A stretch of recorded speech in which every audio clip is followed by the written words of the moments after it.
Sa gitna ng tumitinding tensyon sa Middle East, isang bagong insidente ang kumalat online. Isang viral na video sa social media ang nagpapakita ng isang fighter jet na lumilipad sa himpapawid pero bigla itong tinamaan ng parang pagsabog at nagliyab sa ere bago tuluyang bumagsak. Marami ang nagsasabing isa raw itong daan-daang milyong dolyar na US-made F-Series fighter jet na pinabagsak gamit ang missile. Pero hanggang ngayon wala pang opisyal na kumpirmasyon tungkol dito. Pero ang tanong, paano posible na mangyari ito sa isa sa pinakamodernong eroplano sa mundo? Ang F-Series fighter jet ay tinatawag na alamat ng Modern Air Combat. Kaya nitong lumipad ng higit 2,400 kilometro kada oras, halos doble ng bilis ng tunog. Kaya rin nitong umakyat ng ilang libong metro sa loob lang ng maikling oras at gumawa ng matatalim na liko, dahilan para maging hari ito ng dogfight o close-range air combat. Halimbawa, ang F-15 Eagle ay may bigat na humigit kumulang 8 tonelada kapag walang laman at maaaring umabot sa halos 19 na tonelada kapag puno ng armas at gasolina. Kaya nitong magdala ng air-to-air missiles, air-to-ground missiles at guided bombs. Umaabot sa 7 hanggang 8 tonelada ng armas.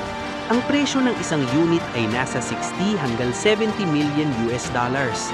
Mayroon din itong advanced radar system na kayang makadetect ng missile mula sa layong lampas 40 kilometers. Sa viral na video, makikita ang isang malakas na fighter jet na paakyat sa ere pero bigla itong tinamaan ng mabilis na bagay. Sa mismong impact, isang bahagi ng eroplano ang nagliyab. Ilang segundo lang, nawalan ito ng kontrol at bumagsak. Ayon sa mga claims, nangyari raw ito sa himpapawid ng Kuwait. Iba't ibang international media ang naglabas ng ulat tungkol dito. Opisyal na sinabi ng Iran na nakapagpabagsak sila ng isang American F-Series jet gamit ang missile. Pero hindi pa malinaw kung ito ba ay pag-aari ng United States o ng Israel. May mga ulat na nagsasabing nakapag-eject ang piloto gamit ang ejection seat at ligtas na nakalapag. Sa isa pang video, makikitang may pilotong isinakay sa sasakyan matapos ma-rescue, pero hindi pa rin tiyak kung anong bansa ang kanyang pinanggalingan. Hanggang ngayon, wala pang opisyal na detalyadong pahayag mula sa Kuwait, US o Israel, kaya marami pa ring tanong ang hindi nasasagot.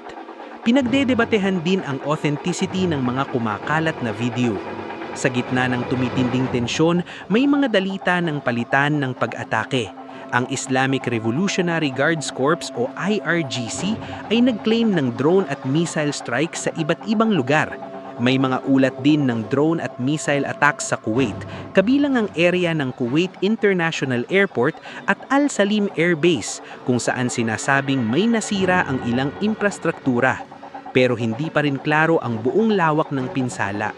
Ngayon, pinag-uusapan ng mga military analysts kung paano posibleng pabagsakin ang isang ganitong kalakas na fighter jet dahil ang mga modern jets ay may advanced defense systems na hindi basta-basta napapatumba.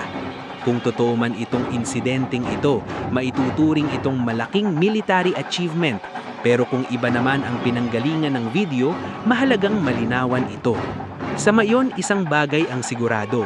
Ang tensyon sa Middle East ay pumasok na sa bagong yugto at buong mundo ang nakatutok kung ano ang susunod na mangyayari.